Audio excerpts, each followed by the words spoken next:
बिस्मिल्लाहिर्रहमानिर्रहीम। I am Mohsin Raza from horizon college Chakwal. बच्चे, कल मैंने आपको एसिंक्रोनियस या रिपल काउंटर बताए थे। एक 4 बिट बाइनरी अप काउंटर बताया था, एक 4 बिट बाइनरी डाउन काउंटर बताया था। और रिपल का मतलब होता है, रिपल का दूसरा नाम होता है एसिंक्रोनियस। और रिपल का मतलब होता है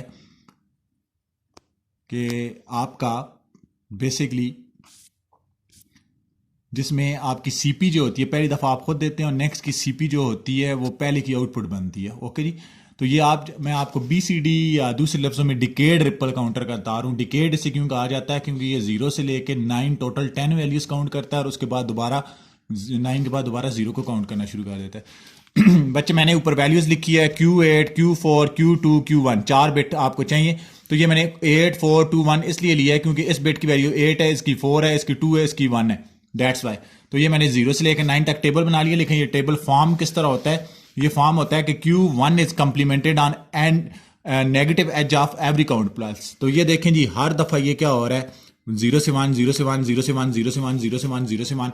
ये आपका हर दफा क्या हो रहा है? कंप्लीमेंट हो रहा है। कंप्लीमेंट का मतलब है वैल्यू चेंज करना। 1 है तो 0 करना, 0 है तो 1 करना। Q2 is complemented. अब Q2 अपनी वैल्यू बच्चे, अब ये सिंपल काउंटर नहीं है, ये BCD है। तो अब हमने वैसे तो 4 बिट काउंटर होता तो ये 0 से लेके 15 तक काउंट करता, लेकिन इसने 0 से 9 तक काउंट करना है, दोबारा 9 के बाद 0। दैट्स वाई इसको हमने खुद बताना पड़ता है कि ये इसने किस तरह काम करना है। तो उसके लिए मैंने कहा Q2 अपनी वैल्यू तब चेंज करेगा जब तक Q8 में 0 पड़ा है। बच्चे, यहां तक ये Q8 में इन सारी वैल्यूज के ऊपर 0 पड़ा है।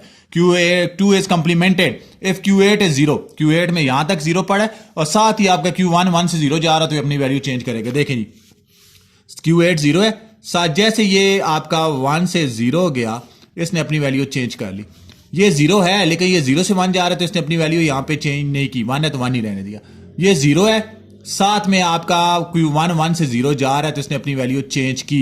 ये 0 है लेकिन ये 0 से 1 जा रहा है तो इसने अपनी वैल्यू चेंज नहीं की। ये 0 है तो ये 1 से 0 जा रहा है, पीछे वाला Q1, तो इसने अपनी वैल्यू चेंज की। यहां तक तो ये इसी तरह काम करेगा।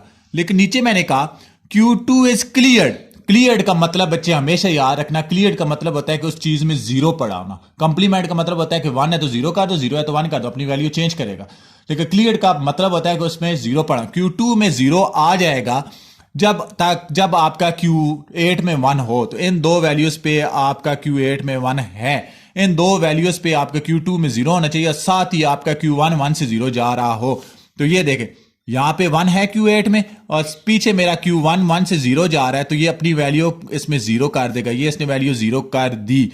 अब आप फिर देखें तो ये इसमें Q8 में ये 1 पड़ा है, तो इसमें आपका क्या है? आपका 1 से 0, ये 0 से 1 बेशक जा रहा है तो कोई मसला नहीं है जी, ये 0 है तो 0 ही रहने देगा। इसके अलावा आपके ये नीचे लिखा हुआ है Q8 is clear, Q1 goes from 1 to 0। तो ये अपनी वैल्यू 1 से 0 करेगा तो 0, अब चेंज नहीं करेगा, उसको वही रहने देगा। ठीक है।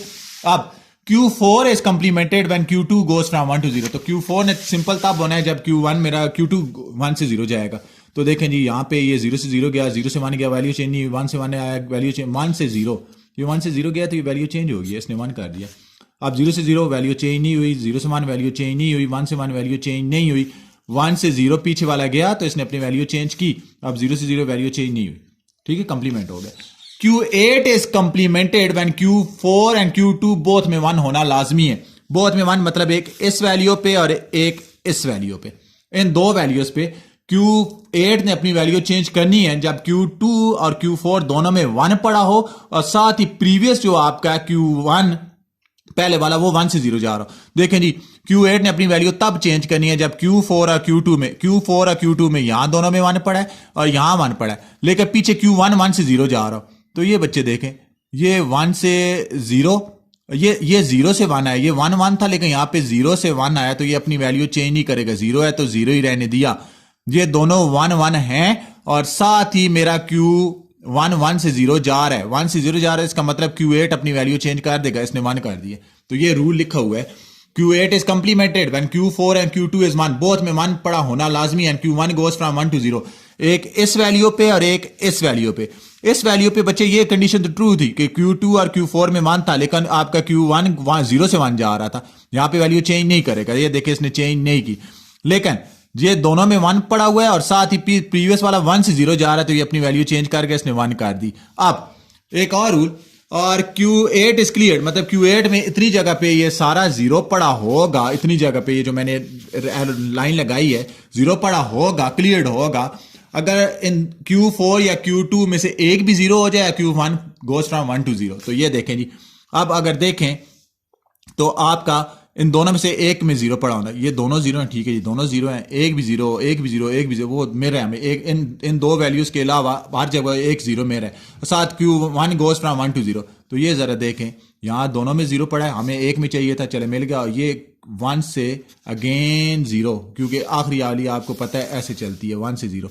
ये जैसे ही 1 से 0 गया, इसने 1 को दोबारा क्लियर कर दिया, ये क्लियर हो गए, ये देखें जीरो हो गए, ठीक है। ये बात मैं फिर बता देता हूँ, Q8 जो है क्लियर होगा कब होगा, अगर आपका Q4 या Q2 किसी एक में भी जीरो आ जाए, एक और Q1 आपका 1 से 0 जा रहा है, ये देखें आखिर में 1 से दोबारा जीरो जा रहा है, इन दोनों में से एक भी जीरो है, तो ये अपनी वैल्यू 1 से दोबारा जीरो कर देगा। ये बच्चे BCD है, देखें वो 0 0 से काउंट किया, 9 और 9 के बाद दोबारा जीरो काउंट करेगा। ये 4 पॉइंट मैंने लिखे हैं। अब डायग्राम बनानी है, डायग्राम बनाने के लिए मैंने 4 JK फ्लिप फ्लॉप लिए। पहली दफ़ा CP खुद दी और नेगेटिव CP यूज़ करो, बिकॉज जब आप काउंट करते हैं तो आप नेगेटिव CP यूज़ करते हैं।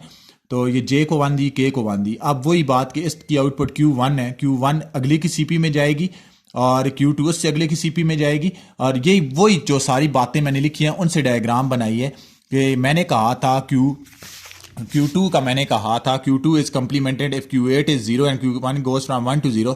It's clear if Q8 is 1। Clear का मतलब होता है कि उसके नेगेटिव से देना। तो ये मैं कंप्लीमेंट से उठा के 2 वाले के J पे दे रहा हूँ, ठीक है। और इसकी आउटपुट Q2 आएगी, Q2 अगले की CP बनेगी, क्योंकि मैंने Q4 का सिंपल था, जब Q2 goes from 1 to 0 Q4 complement होगा, तो सिंपल Q2 वाला उठा के Q4 को दे दिया। लेकिन Q8 का क्या था, Q8 ने तब कंप्लीमेंट होना है अगर Q4 और Q2 दोनों का 1 हो। तो ये देखिए Q4 आया और इधर से मैं Q2 लेके गया और इन दोनों को एंड किया। एंड का मतलब है दोनों में 1 पड़ा होना, वो इसके J पे चला गया।